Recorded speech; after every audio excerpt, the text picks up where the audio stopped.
D-Day Memorial. It is in fact the National D-Day Memorial by an act of Congress.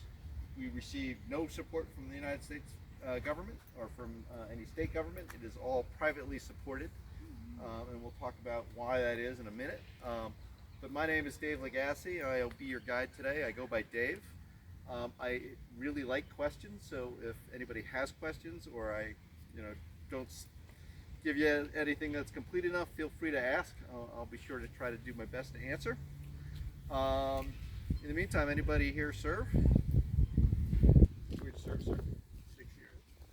Maybe? Thank you for your service, sir. When did you serve? 67, 72. Very cool. Anybody else serve? No? No, again, thank you for your service, sir. This memorial exists to actually remember a particular set of service people and what they did on a particular day. Why it is here is that guy, Bob Slaughter. Now, he, at the ripe old age of 15 years old, how old are you? I'm 21. 21? So already you would be like a senior person in the National Guard. 15 years old, he asked his parents to join the National Guard. That was 1940. That meant he was a ripe old 19 years old running up the beach on Omaha on June 6, 1944. He was with Company D of the 116th Virginia, and we'll be talking about them quite a bit. He survived. He was able to come back. He's originally from Roanoke. Went to Roanoke and said, we ought to have a memorial to D-Day.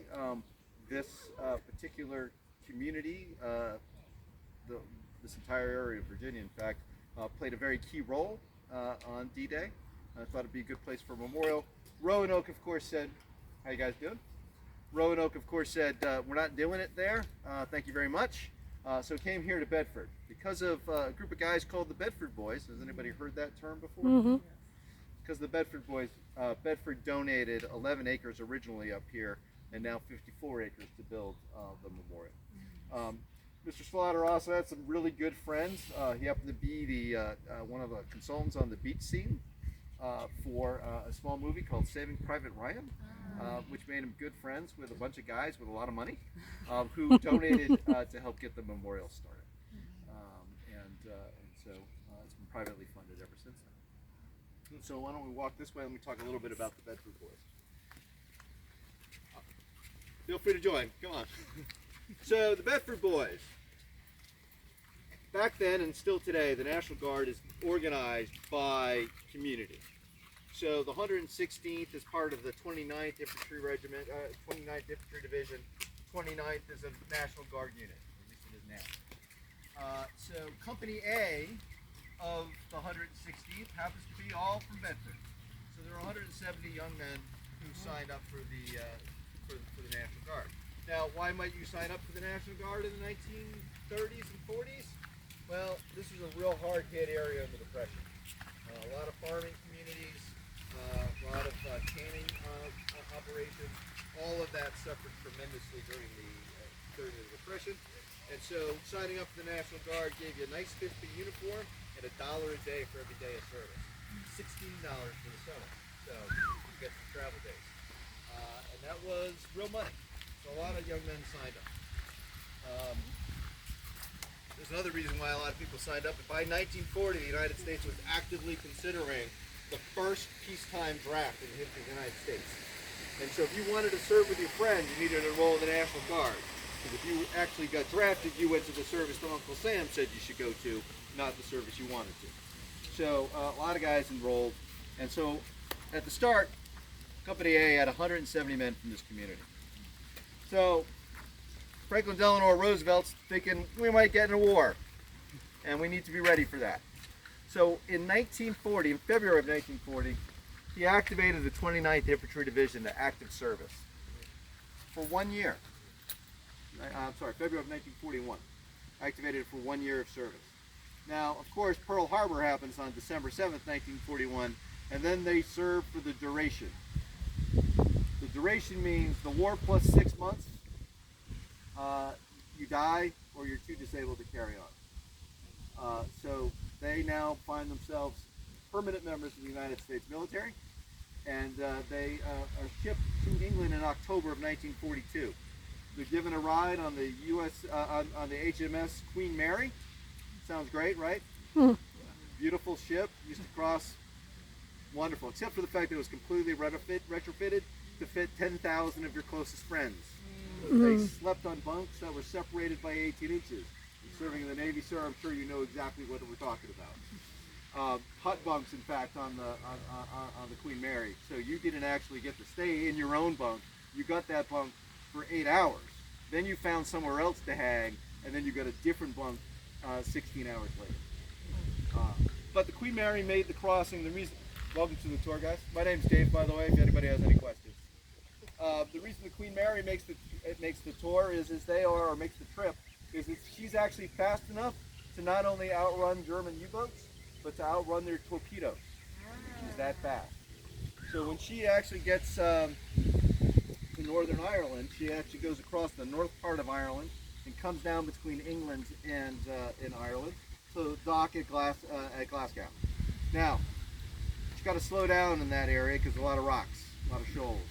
And so the HMS Navy sends out a couple of cruisers, a couple of destroyers to protect her from U-boats that may be in the channel. Because of a miscommunication, one of those boats gets cross-T to the Queen Mary.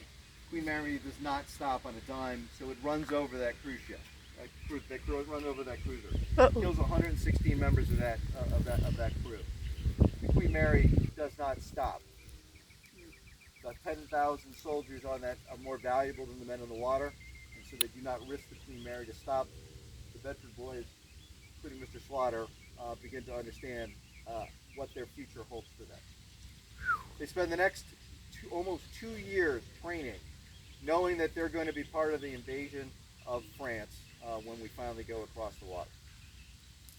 When it comes to D-Day, they are actually selected to be the very, very first people on the beach at a place called Dog Green.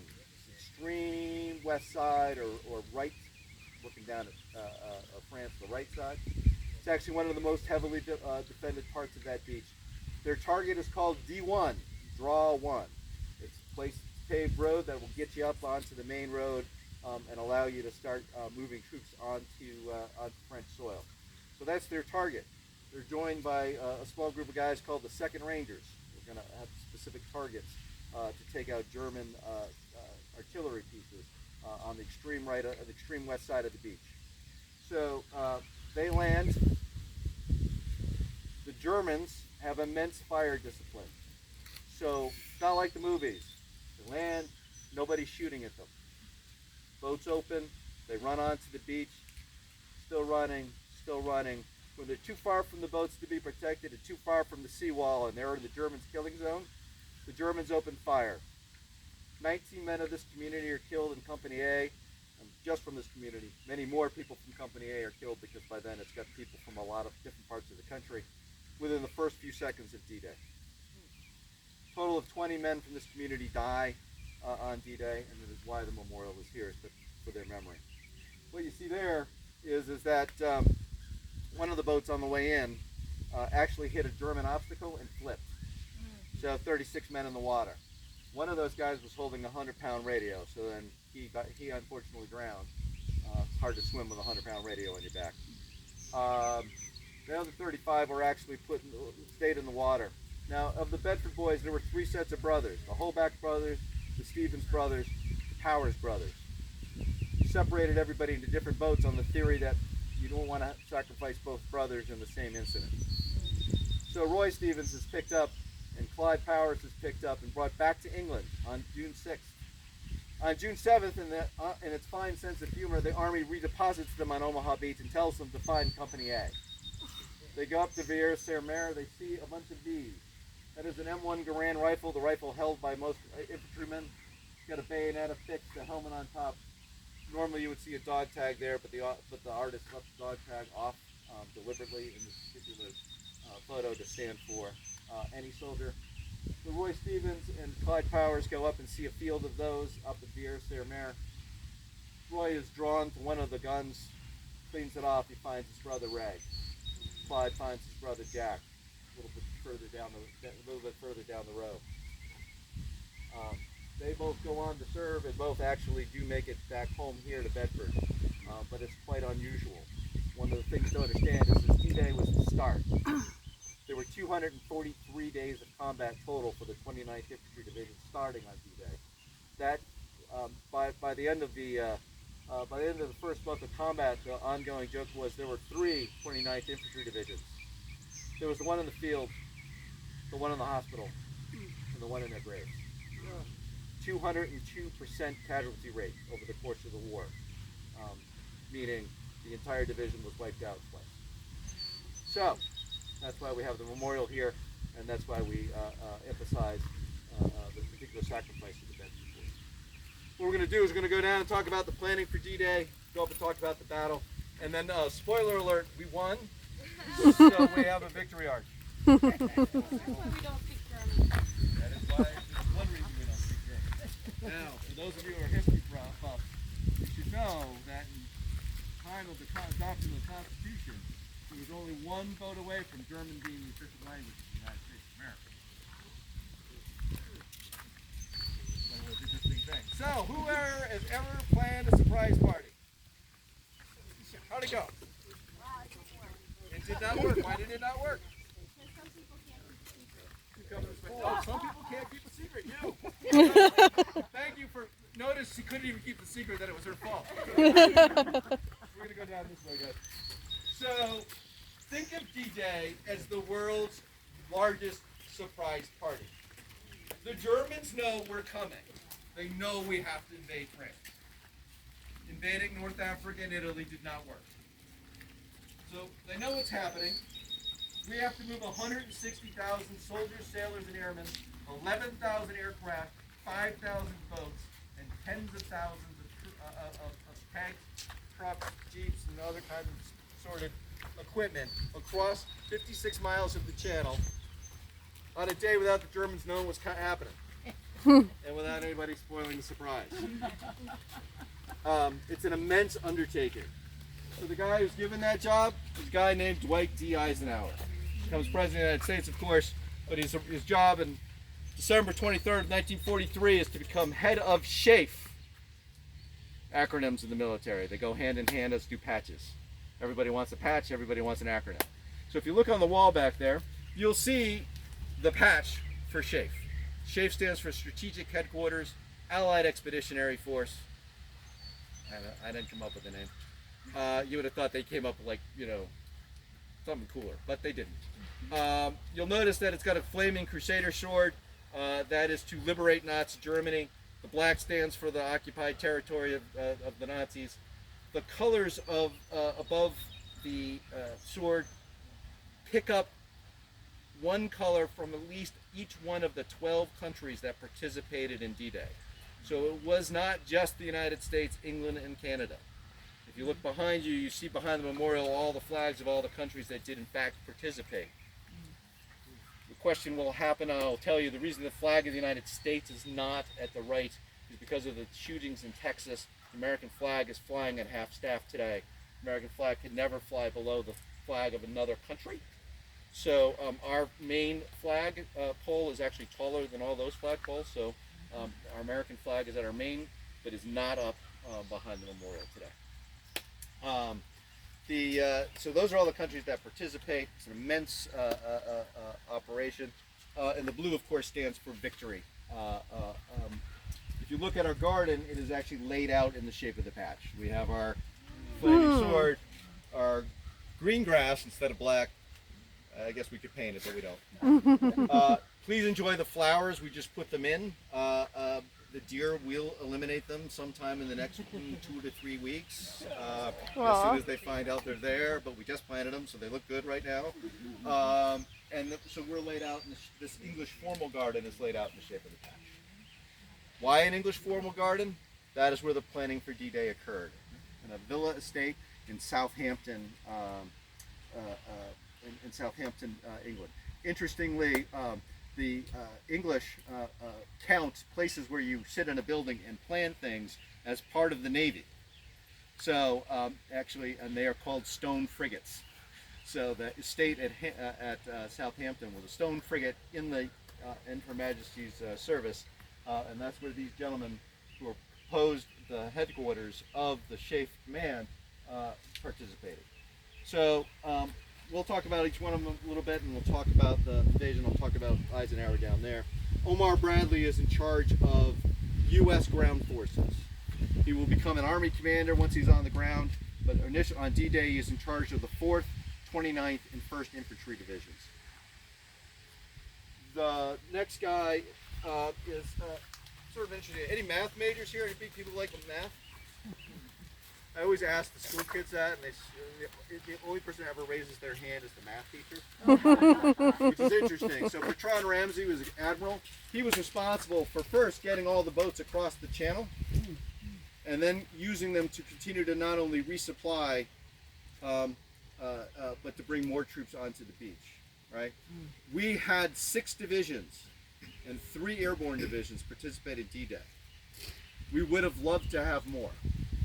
But we only had boats, and we only had planes. Put 3 airborne divisions on the ground and 6 infantry divisions on the ground. In fact, Utah only was added in March of 1944 as the 5th beach, because up until that point we were not sure we had enough boats. So it was the limiting factor. Linear algebra, man. Have to figure it out.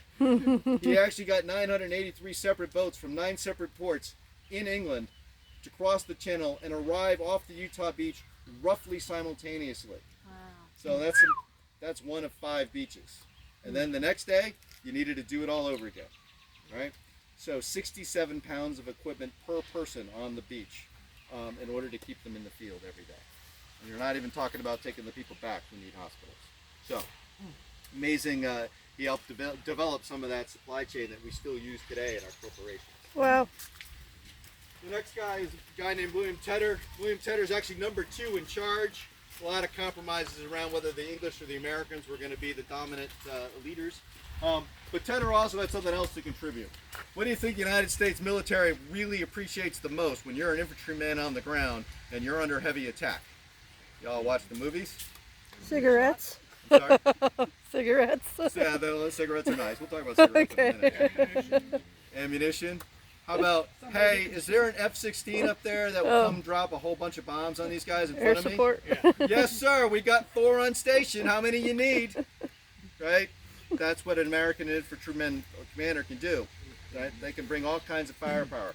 Tedder first came up with that idea.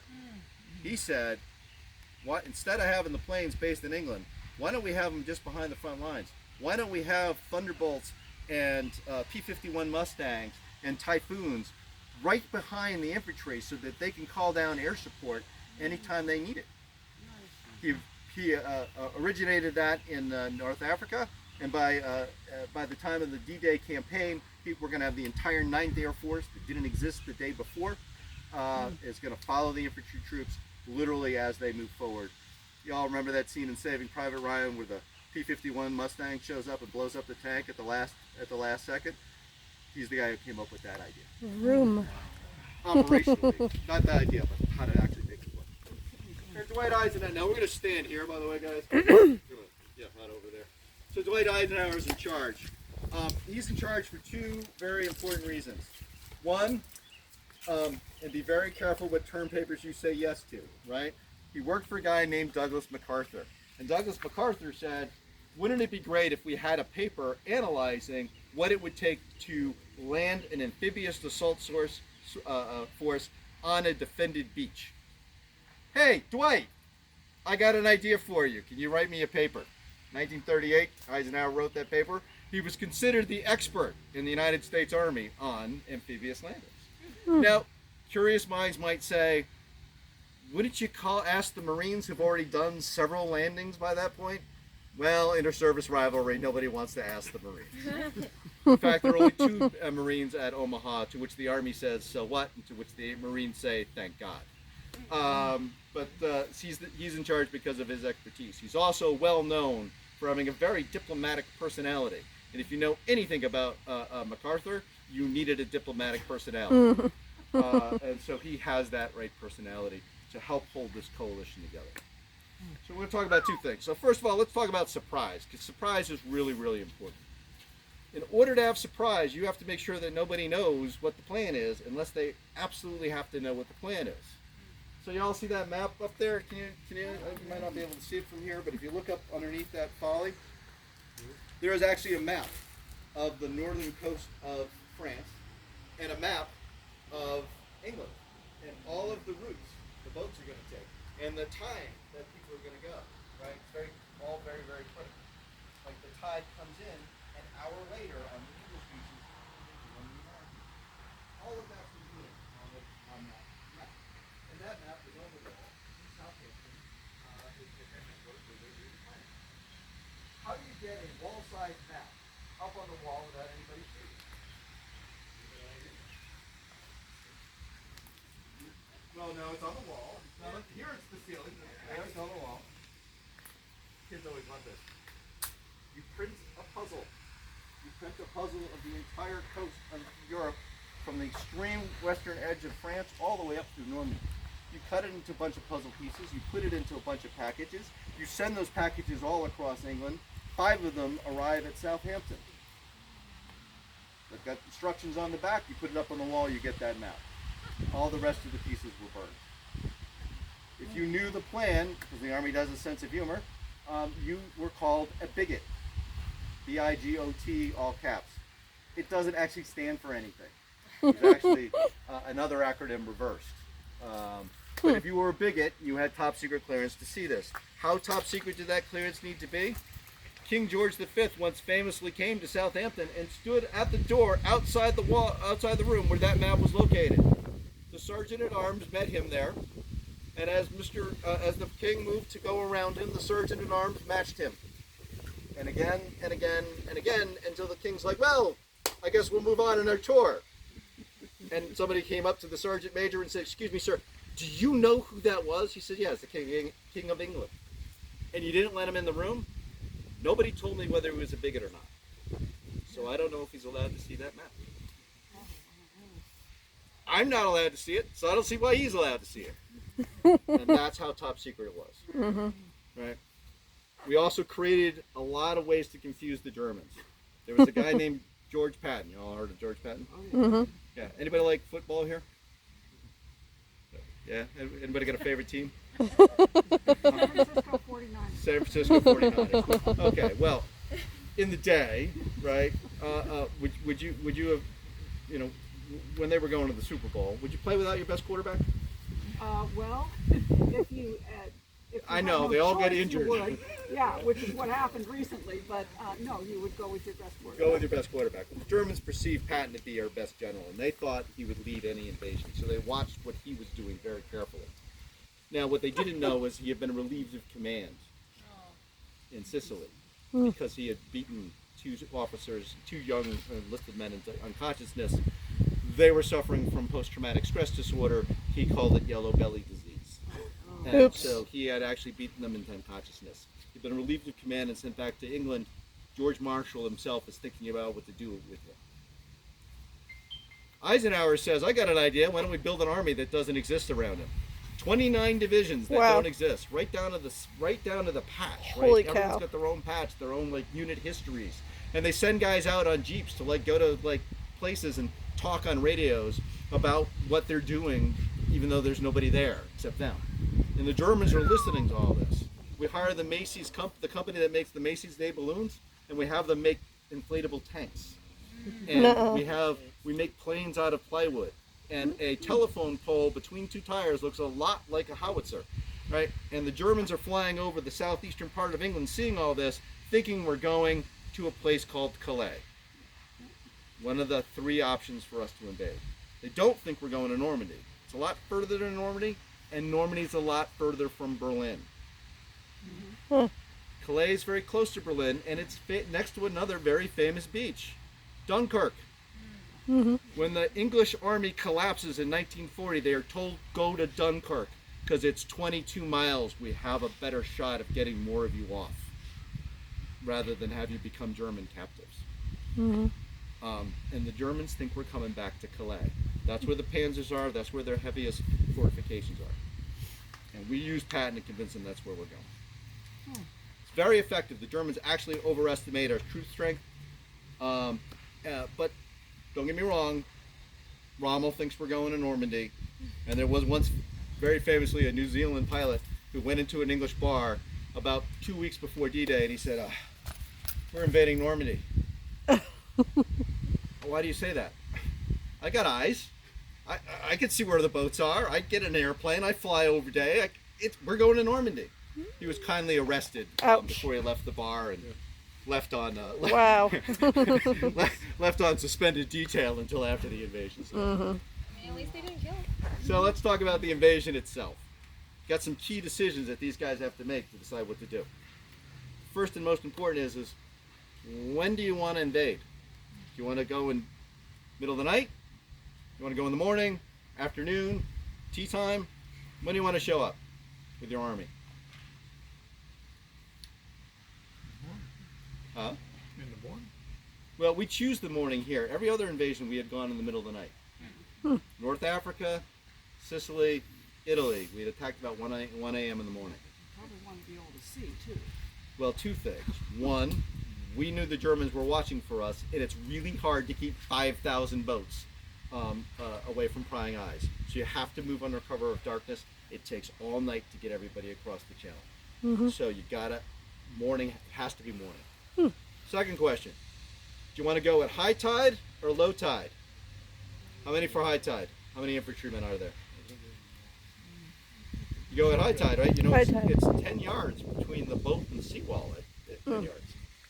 One small problem, the Germans have peppered the entire coast with all kinds of obstacles that you cannot see at low tide. You cannot see at high tide, but can see at low tide. Remember I mentioned we had a limiting factor of boats? So we need to see those obstacles, so we have to go at low tide. Can't go at high tide. Anybody? It's 400 yards at some points of the beach at low tide to get to the seawall, which doesn't offer a ton of cover, but some. It's a long way to run in sand with your 80 pounds of equipment completely waterlogged. Long way to run.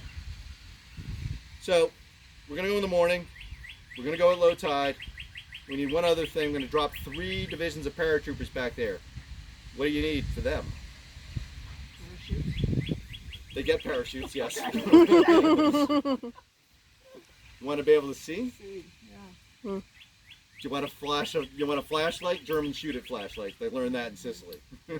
So you need a full moon, or at least something that's waxing giving us the way it's giving us. And you're going to do 2 nights of drops, so you need at least 2 nights of clear weather. Wow. When you're done putting all that together, you can only go June 5th, June 6th, June 18th, June 19th. If you do not go on those days, you don't have enough time to drive on Berlin. Maybe, and in fact, if you think about the situation, right? Germany can make a peace with Soviets again, right? And maybe we face the entire German army. Every day, Rommel is making new fortifications.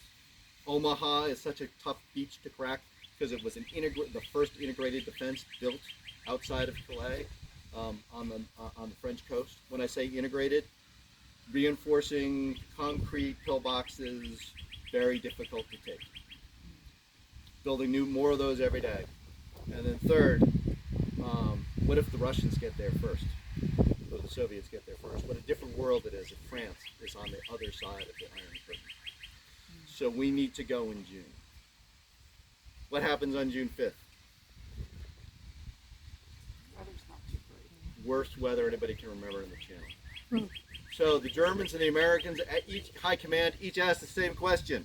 What's going on June 6th? The Germans answer that question with, no way the Allies are coming on June 6th. No way. Rommel gets in his car to go visit his wife for his birthday, has a meeting with Hitler. One of the other members of the German high command, it's his birthday. There's perhaps a party with most of the high command of the Atlantic Wall invited. Perhaps they're inviting a little bit too much, such that when the first paratroopers they're not exactly their best selves, maybe. Meanwhile, the Allied weathermen come in and tell this assembled group of people, we think you can operate for 36 hours. It's borderline, you won't like it, the soldiers won't like it, but you can operate. What do you want to do? That's where Eisenhower comes up with the big bucks. Ask all these guys, they have different opinions. It's ultimately his decision. He comes out after a couple hours thinking about it on June 5th and he says, let's go. Once you spin that up, you can't stop that invasion. Mm-hmm. So he does three very important things. Anybody want to guess what those three things are? Almost everybody says he prays. Yes, he goes to the chapel. Second, he does something that we're not used to anymore, but he writes a letter of resignation to FDR that says, the soldiers, sailors, and airmen and other men under my command did all that duty, honor, and sacrifice could require of them. The failure of this invasion is my fault and my fault alone. You will need these guys for the next one. I offer my resignation. Wow. Gave it to his chief of staff and said, deliver that to FDR if the invasion's not successful. Roger that. Then he went to go see the 101st Airborne because the estimates were 70% casualties Mm-hmm. before they got out of the aircraft. We're all used to Tom Cruise is in the plane. The plane gets shot down. He throws the parachute out. He dives after it. He gets the parachute on in midair, lands, holds four other people while he lands. You know that. You're in a C-47 that gets hit with shrapnel and starts going down with your 100 to 200 pounds of equipment on your back. You are pinned to your seat and you die. Mm-hmm. You think he is sentenced the 101st to about that level of casualties. So he goes to see them. Oh, wow. See his hand there? He's actually talking. I'll tell you, he's talking. It's from a famous photograph. He's talking to a first lieutenant from Michigan. You know what they're talking about? Football. Close. Fly fishing. Oh. They're both avid fly fishermen, and he's demonstrating his technique on the fly fishing line. Cool. That's the kind of guy. I Wow. follow. We need more like him now. Huh? We need more like him now. When the last plane took off, he went to the end of the runway and wept.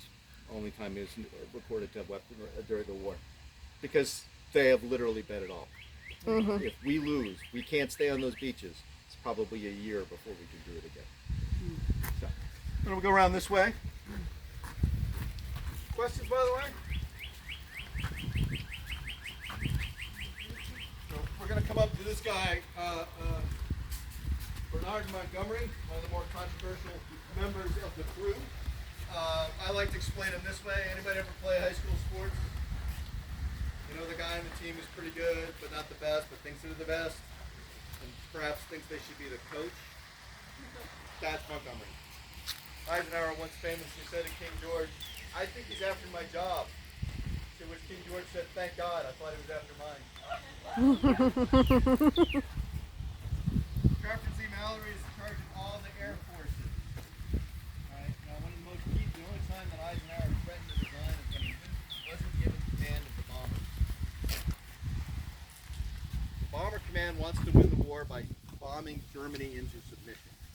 Heavy bombers flying day and night over big German cities. Eisenhower's like, I actually need to make sure that the panzers can't get to the beach. That means I need to isolate the beaches. Bombing railheads and bridges. Not nearly as exciting. Bomber Command refuses. Eisenhower complains directly to Marshall. Marshall issues an order and says, you all report to this guy Mallory, and Mallory reports to Eisenhower. Eisenhower goes away. Started a 90-day bombing campaign that, in fact, helped isolate the beaches. One of the most effective bombing campaigns we've ever initiated, until when we attacked Iraq the second time. And Walter Beetle Smith is one of my favorite guys. He's chief of staff. He's the guy who does everything that you don't want to do, because he controls access to these guys, and he's the guy who conveys bad news. Actually, the commanding officer of the 29th Infantry Division was replaced. It was Beetle Smith who showed up outside his desk and said, you know what? You're fired. So that's who that guy is. Famously bad temper.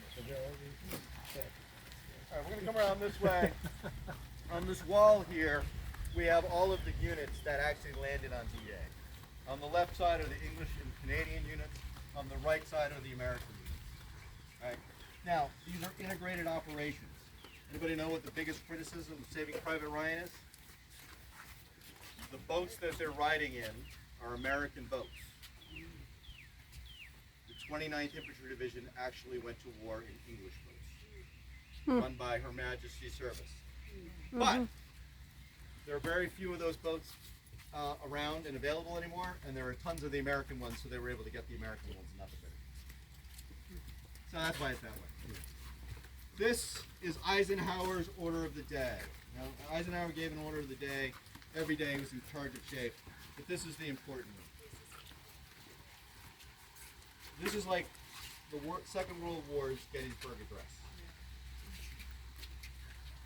Abe Lincoln gives the Gettysburg Address to say, hey, this has been really costly thus far, but we got to stay in it, right? Because we're in peril of losing who we are. So we're going to stay with it. I need you to give your last full measure so that government of the people, by the people, and for the people shall not perish from this earth. Eisenhower has to do a similar job of explaining to a bunch of 17 to 30-year-olds why they are jumping out of aircraft and jumping off of small boats while people try to kill them as to why they're doing that. Any fans of Bill Belichick? It's a Bill Belichick speech. This is a super important game, right? The people that you're fighting against are kind of bad. Consequences are important.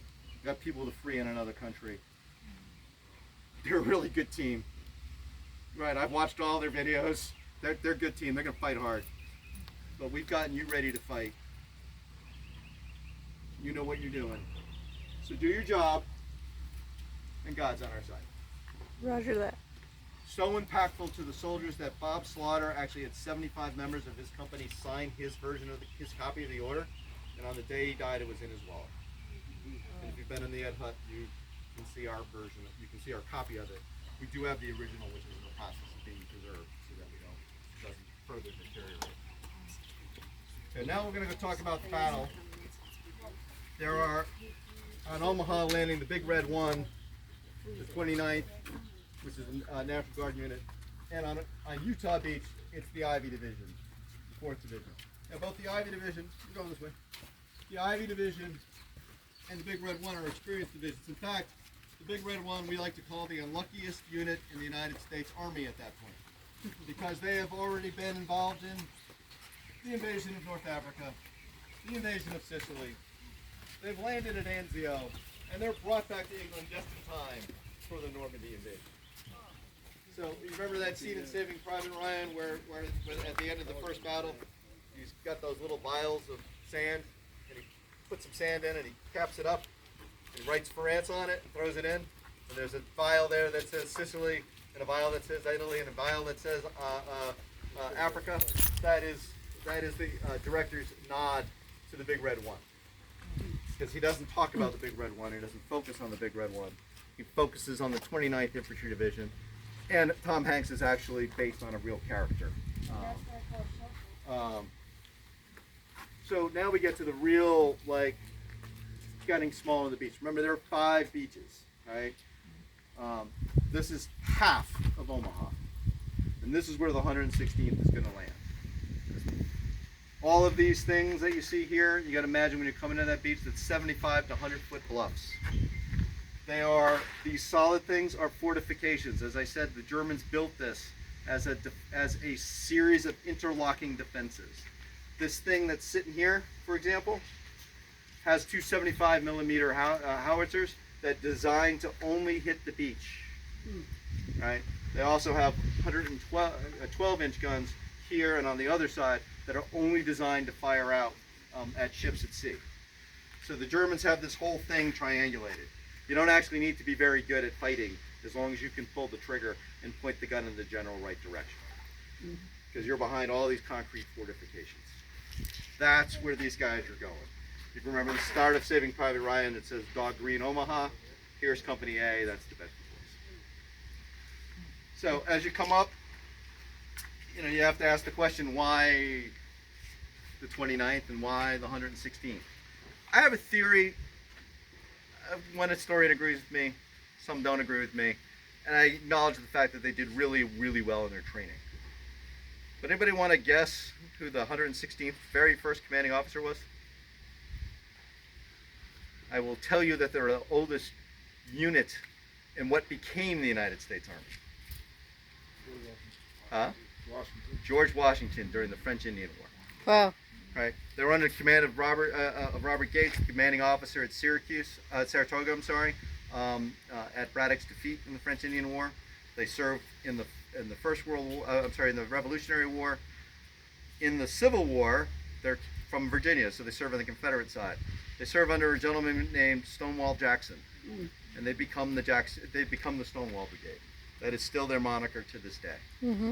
After the war, the 29th is the blue and gray. It's the recombination of the United States Army into units that were both served in the South and served in the North. They served with distinction in the First World War on the Meuse Argonne, again as a unit with no experience. And so I personally believe that there's a bet on history. They never let you down before, ain't gonna let you down today. Historians say that the 29th Infantry Division performed at least as well as the 1st on that day. Now we're going to talk about what that might have been like, to the extent that any of us can do that. So this is our pavilion that's dominated by our Victory Arch. Is that, Happy that it's not 90 degrees today. is that a reconnaissance airplane over there? Is that a what? Reconnaissance airplane over there? It is. It's an L3 Grasshopper. Sweet. I note on my left, your right, is our necrology wall. And on that side is the continuation of that necrology wall. As part of our mission, we keep track of every person who gave their life on June 6th. There are 2,502 American names, 4,415 names overall on both walls of people who died on June 6th. If you died on June 5th, your name's not there. If you died on June 7th, your name's not there. We understand that. As I mentioned, D-Day was the first day in a long series of days. But we do honor the people that we can verify died on June 6th. Wow. So Plaza is divided into 5 areas to represent the 5 beaches. You are theoretically standing in England. Got to be France over there. To give you an idea of what it was like, at least the first waves were going in on very small boats. Flat bottomed, plywood, diesel, holding about 36 people per boat. That boat would fit between these 2 pylons only about 2/3. Right? Flat bottomed. Anybody been on a boat in bad weather? Yeah. Imagine what it was like being on a boat in bad weather with a flat bottom. Right? When you got onto those boats, right, you were maybe as long as 2 hours circling to get everybody else going in your wave, right? So you could go together. So some boats were out there for 3-4 hours. It's 12 miles into the beach. Sometimes they were really, really unlucky. The headquarters boat for Company A, their boat got stuck on the way down to the water. Guess where they got stuck? Right underneath the main outflow pipe for the latrines. Oops. Ew. So that's their first experience. They have to literally bail their own boat out with their helmets. Whoa. I'm so happy to be here. When you make the run in, right, as you're going in, and the first wave, as I told you, come with me. In the first wave, I told you it was very eerily quiet, but for other waves, there is a full-blown battle going on. Right, as you're coming in, there are geysers going up around you. As the Germans are shooting out at the sea, we are shooting over the heads of our own troops. If anybody ever seen a battleship fire, like the USS Texas is offshore with its 12-inch guns, each one of those looks like a freight train going over. Right? As you get closer to the beach, your metal door, which is the only piece of metal on your boat, starts picking up the ting, ting, ting, ting, ting as the Germans begin to line up your boat. When the door goes down, you immediately start taking casualties.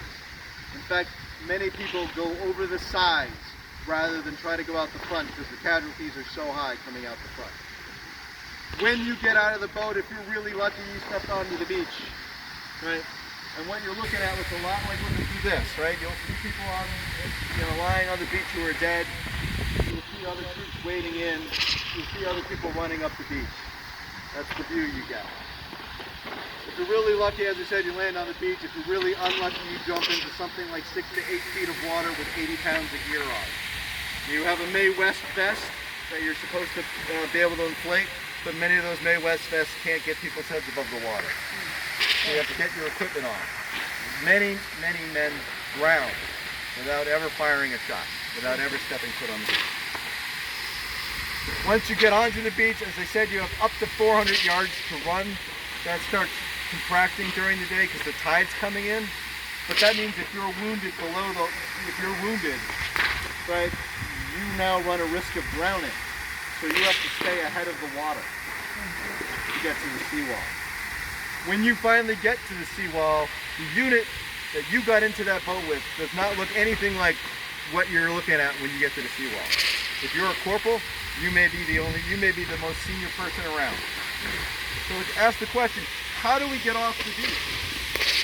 There actually comes a time where they have to stop landing new troops on the beach because there are too many troops on the beach. There's no room for anybody else. They start thinking about whether they're going to evacuate the beach, which means that the invasion is a complete loss. Right? How do we get off the beach? And the answer is a bunch of people make incredibly brave decisions. And I'll only talk about a couple of them. So, commanding officer of the 116th is a guy named Norman Dutch Coda. He thinks he's in an action movie. He's walking up and down the beach like, you know, he's in a movie, right? Calling out people. Anybody know what the Rangers' motto is? Because they get it on D-Day. Rangers lead the way. Except on D-Day it was a question. Can I embarrass you for a second? There you go. All right. So you're a captain in the U.S. Rangers. General Coda comes up to you and says, "Son, are you a U.S. Army Ranger?" No? Can't lie. Yes. Yes, sir. Don't Rangers lead the way, son? Yes, sir. You just became a hero. In fact, the Rangers spend most of that. The Rangers land on the beach, spend most of the day taking a fortified position on the extreme right of the beach with those 75mm howitzers in it. And because they're taking it, the Germans don't use it to fire it. When they are done, they count 69 German bodies, and they've got 25 guys left. They landed with a few hundred. They had the same kind of kill rate that the Company A did. They landed right next to them. There's a guy named Jimmy Monteith, who's my personal favorite guy. Jimmy Monteith flunked out of college. So he goes home, sees his parents. What are you going to do with yourself? I'll join the Army, Dad. Okay, he joins the Army. He's got a little bit of college. You know what that means? You're an officer. So he goes to Officers Candidate School and he becomes a replacement first lieutenant in the Big Red One, serving as the second in command of his company. When the door opens, what do you think happens to Jimmy? Nope. The guy next to him, who's his commanding officer, gets killed.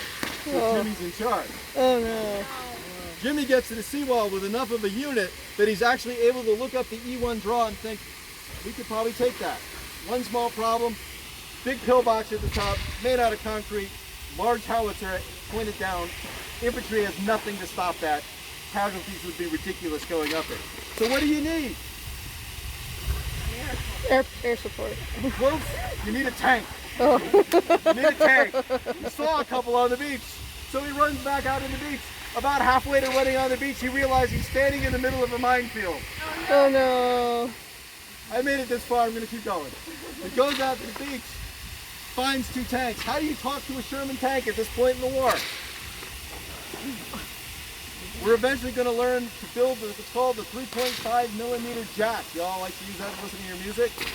We're eventually going to put a port on the outside of the Sherman tank that infantry officers can plug into and say, hey guys, can I talk to you? On D-Day, we do not have that. So you have to jump onto the top of the tank and knock politely on the buttoned up turret. It was. Opens the door that much, commanding officer inside, holding his pistol at him, says, can I help you? Yes, I need your tanks, please follow me. I warn you, it's a minefield, follow closely. So he walks through the minefield, two German tanks behind him like dogs. He gets to the draw, he points out the German piece, there's a duel, and they keep in mind the fact those Sherman tanks have to shoot through an aperture that's roughly this big by that big. One of them hits it, the German is out of combat. Now, Jimmy's been taking casualties this entire time, so he has to go back to the beach through the minefield 4 more times to get more troops. Tell him, over here, guys, this is where we're going. He finally assaults up and is one of the first troops on the beach, on the bluff behind the Germans. It is not the movies. The Germans do not start raising their hands and saying, I surrender. Most of the non-commissioned officers under the 352nd Division are Russian veterans of the Eastern Front. They know what they're doing. So they immediately begin to organize a counterattack to throw the Americans off. It is during organizing that defense, a successful defense of that beachhead, that Jimmy is finally killed. That is how you earn the Medal of Honor. And people like Jimmy did it all day and got us off that beach. And that's how we did it. Let's talk about the Navy. The Navy is plays a key role, obviously. They're running all the ships. In case you're wondering, right, it's not a lot of fun. Remember I mentioned all those bullets hitting your boat? The guy running that boat is up on top so he can see. Right, they made on average 10 runs. And it's not like a smooth run, right? You have to drive around all the obstacles. So that's the Navy. Got all the boats off the coast. One of my favorite boats to mention is the USS Nevada. He was shelling the beaches at Utah. Anybody want to guess when the USS Nevada started the war? That would be in Pearl Harbor. She was the only ship, only battleship at Pearl Harbor, not tied to another battleship. She's last in battleship row. After the first wave, the captain of the USS Nevada says, "We're at war, boys. Fire her up." To get that ship underway, they meet the second Japanese wave in the harbor, all of her anti-aircraft guns firing. She immediately, the asked veterans of Pearl Harbor, that was the moment they said, "We got this." That ship immediately became a target. It was torpedoed and bombed 8 times. The captain drove her into the mud to keep her from sinking totally and save as many lives as he could. We raised her, we refitted her, we moved her halfway across the world to shell the beaches over Utah. We moved her back halfway across the world to shell the beaches in Iwo Jima and Okinawa, and she ended the war on patrol in the Philippines. Any country that is capable of doing that is not one you want to fight. What? Patriarch. We're going across the bridge, take a look at the statues. I'll meet you on the other side. We take a look at what's by the head of the sacrifice. This statue right here is a hawk. The major mission to take heavy German guns out of action in successful mission. The longest day created as a useless mission, but actually was very successful. And I wanted to point out the virtues we emphasize. And you see it again and again in the statue. The guy on the ground and the guy falling off the wall represent sacrifice. The guy in the water and the guy going over the top represent valor. The guys running up the beach together, one of those is a medal. The guy holding the other guy up, fidelity. So take a look and I'll be showing you the side.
Thank you for service, sir.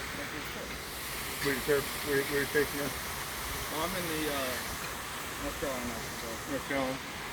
You got a Lejeune? Oh, we go down to Bragg. Bragg? Bragg for now. Liberty 7. Oh, sorry. I've heard. Yes. Yes, he is. What were the names of those boats that they unloaded from again? They're called Higgins boats. Okay. That's a replica of a Higgins boat. Right, right. You know, Or they've got LC, IW, you know, they've got an symbol. acronym. But, Okay. But they're called colloquially Higgins boats. Okay. And then what did the statues represent again? So the one on the top is Valor. Valor? The person who's been shot and falling off the wall is Sacrifice. Mm-hmm. And the two who are helping each other up the wall, Fidelity. Roger that. Yeah. Okay, thank you. Just a quick mention on Point to Hawk. The Rangers actually claim it every year on the anniversary of D-Day. Because originally the commanding officer of the ship Rangers who was responsible for that mission got there on the 20th anniversary of D-Day to get survived the war. And the New York Times reporter said to him, "How'd you guys do it?" To which he said, "I have no idea." So the Rangers since then have flying. Demonstrate.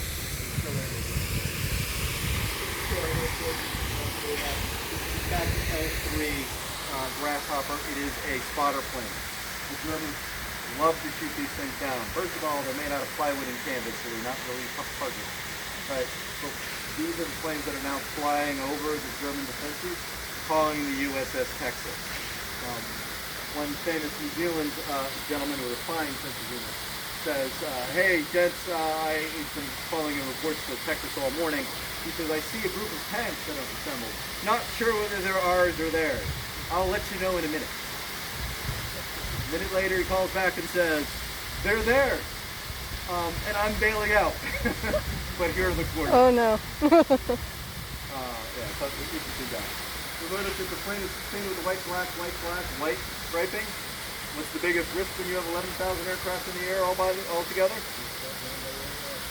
Get shot down by your own guys. And in fact, in Sicily, we shot down a number of C-47s. They first flew over the Navy, and then they flew over the Army. 742 men killed. Eisenhower was not prepared for that to happen at D-Day. So 36 hours before the invasion, every plane gets that moniker. Now that's really nice because Virginia Tech did that for us. It's really pretty. That's not how it was actually done. It was actually done usually with mops and whitewash and lining that the plane was already dark. And those of you who served in the military, you'll find this entertaining. One of the people here who had my job originally was a guy. He was also the guy in charge of the airfield and painted all the planes on an airfield in that moniker. And he said after I was done, a colonel showed up. Colonel Thurley provided everybody. And said, "Son, I noticed you didn't paint the top of the plane."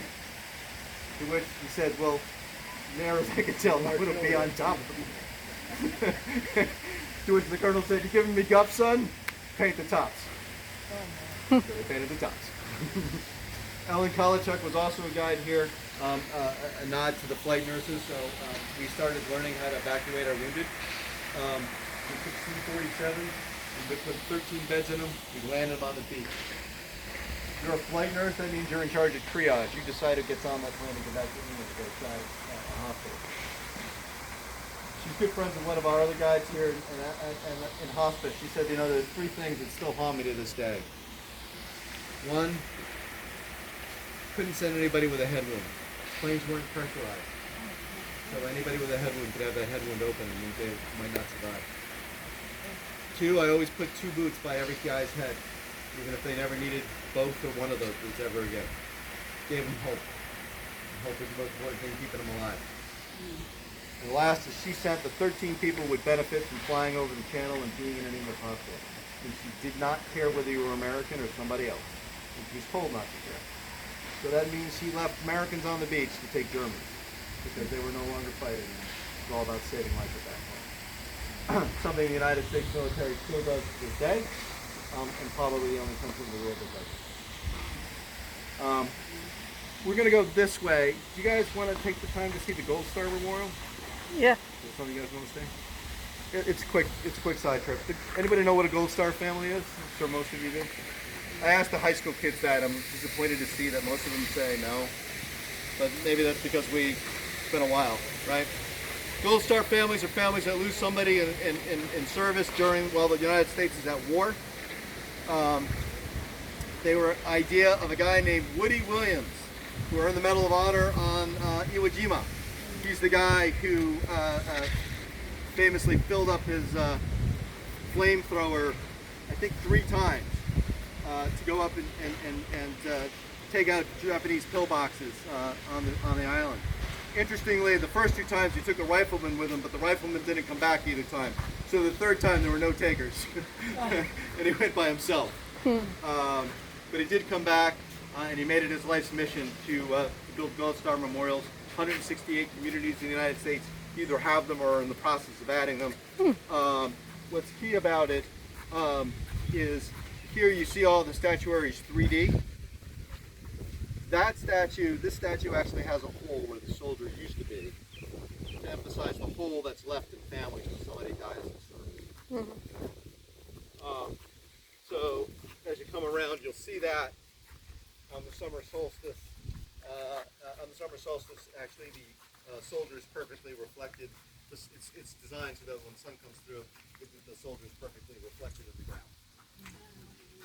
So if you're ever here on the summer solstice, if you walk around this side, we are the only Gold Star memorial that has local pictures.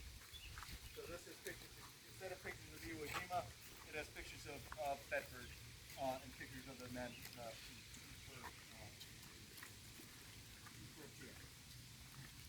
This is what Bedford looked like. Bedford pulled back, right? No members of the company A. These are famous pictures from the D-Day memorial, from the D-Day meeting. And this casket is a guy named Frank Draper, over at Company A. One of the great things about the United States is if you die in service, we will bring you home if you want to come home.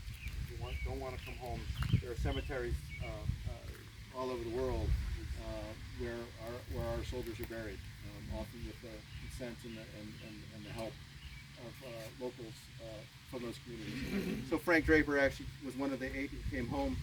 That guy there is Ray Nance. He was second in charge of Company A. Gets shot immediately as he came off the boat. He always used to joke that it was an embarrassing injury because he got shot in the foot. But of course, if you get shot in the foot, it leaves a really big hole and you can't run on the beach anymore. So he spent the rest of the day crawling up, and every time the Germans saw him crawling, they'd shoot him again.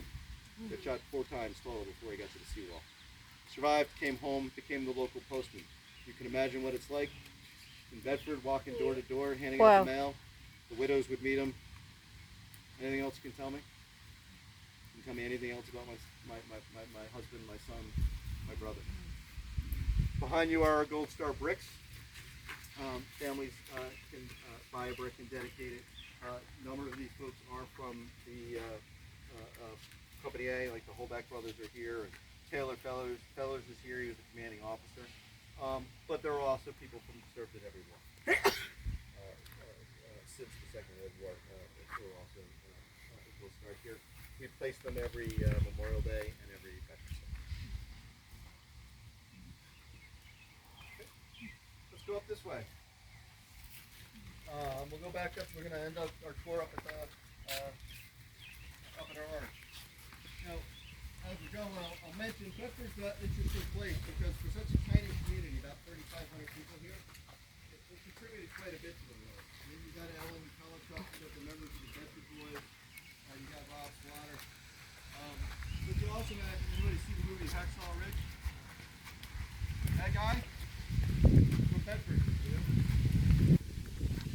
Instructor said, I won't carry a rifle, but I will take one. And that's not unusual. People who serve as medics and not carry weapons. In general, do not carry weapons. The difference was in the European theater, when you're generally left alone, there's no protection against the artillery fire, right? Because generally they were not targets. In the Japanese, in the Pacific theater, they were specific targets. If you had a little cross, you could expect for somebody to be gunning for you. You know, one of my favorite guys, a guy named pilot. Immediately joined the United States Army Air Force.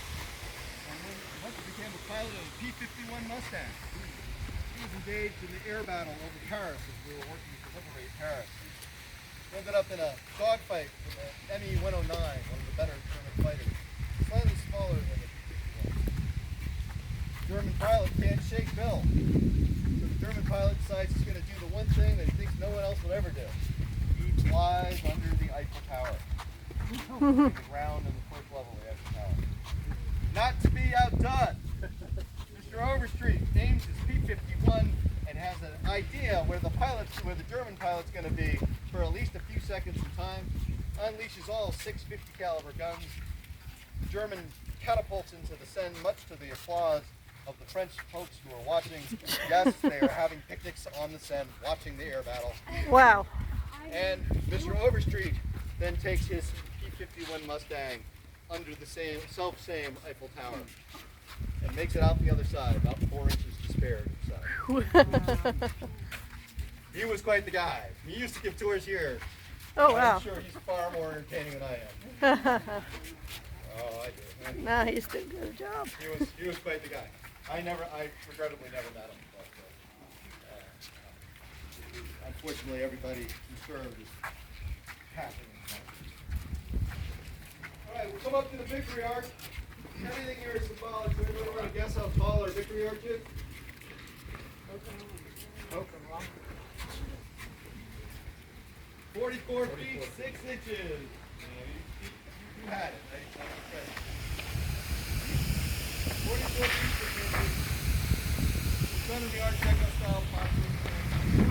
You want to come over here because it is actually in the southern coolest spot on the memorial.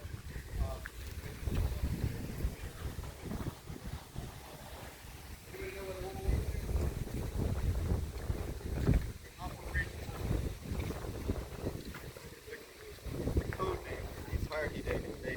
there were several sub-operations, like the boat operation is called Operation Neptune. Right? And Overlord is the overall name. Churchill did not want a silly name. So originally, the Army had come up with the idea that we would call it Round Hammer, because an earlier plan had been called Round Up, and another rival plan had been called Sledgehammer. They put those two plans together, and so you came up with Round Hammer. And of course, the beaches remain were also code names. And the British have a line and scored now, but they were originally goldfish, jellyfish, Churchill said, "There's no way writing a letter to the mother of a soldier who died on Jellyfish Beach during Operation Round Hammer. It's not happening. So we're going to come up with better names."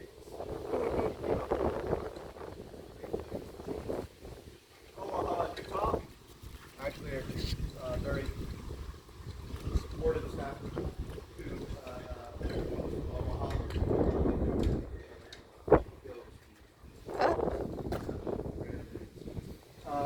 You can see that we have our same memorial here, this time with the dog tags. Symbolize everybody who gave their life on June 6th. We have Victory in the background. Our seal with our valor, fidelity, and sacrifice. So let me show you just you'll see the white flag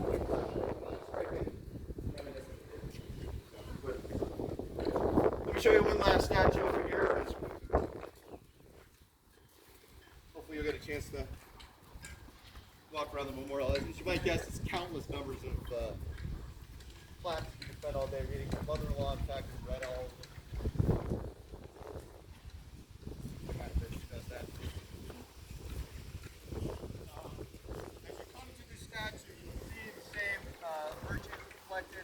Gentleman advancing into fire is valor. He's rescuing his injured colleague, so that's fidelity, and his injured colleague is sacrifice. This statue used to be down in the water, but it's not anymore because the artist realized that people couldn't see one very important detail that he put in there. Artist guy named Jim Brothers. It's the only statue with color. Anybody see what the color is?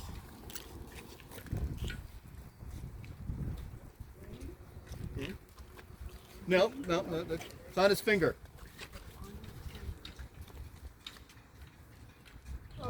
Is it the wedding band? The wedding band. The artist wanted everybody to remember. These were ordinary people. Brothers, fathers, sons, husbands. Sent 4,000 miles from their home and asked to do something extraordinary, which they did. And so that's why we exist, that's why we're here, and that's one of the things we want to emphasize. Now, somebody did see what was by the head of sacrifice down there. Anybody want to say it out loud? It's a Bible. The Holback brothers were given by their mother a family Bible when they went into service.